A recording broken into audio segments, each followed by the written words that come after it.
Salam, vaxtınız xeyir olsun. Mən Adgözəl Nakşin, insan psixologiyası metodisti. Bugünkü mövzumuz bundan ibarət olacaq ki, iki bir-birini sevən şəxsin zamanla dəyişilməsi. Biraz əslində kobud səslənsə də, lor dildə belə bir ifadə var, deyəsən qudurmusan. Biraz kobud formada səslənə bilər, yəni bu həddindən çox arxain olub, dəyişilmisən və bu münasibətdə yerini itirmisən kimi anlama gəlir.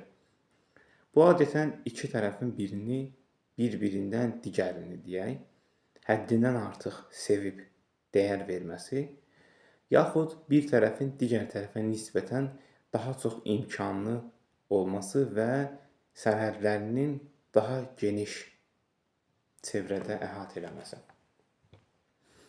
Adətən insanlar hər zaman maddi imkandan, maddi gəlirdən gələn o həmin arxayınçılığa görə daha çox rahat olurlar.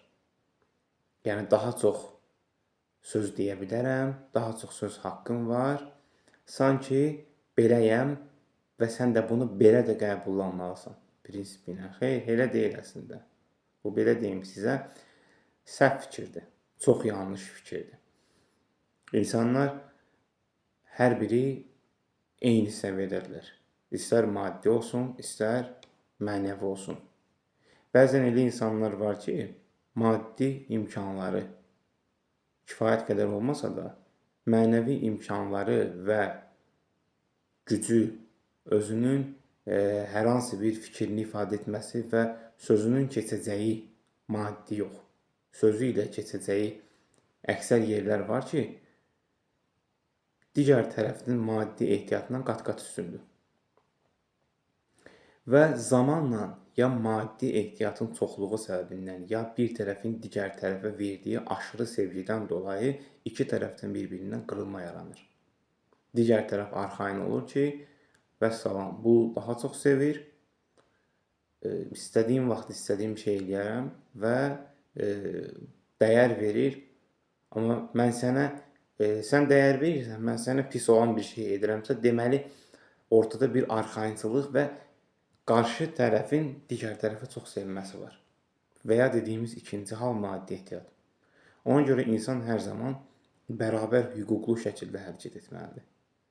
Və qarşı tərəfdən əgər hər hansı bir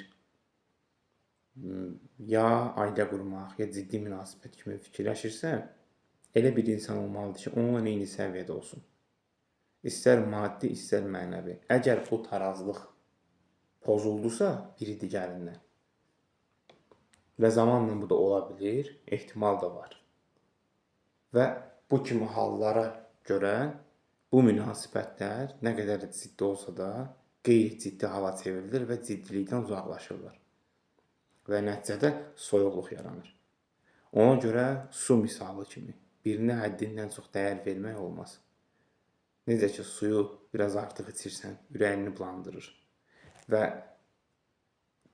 tamsız şey belə olsa da sənə ağır verir bədəninə, eynilə ciddi münasibətdə elə. Ona görə mütləq şəkildə hər şeyin bir qədərində saxlanması vacibdir. Suallarınız və yaxud fikirləriniz olduğu təqdirdə şərh bölməsinə yaza bilərsiniz.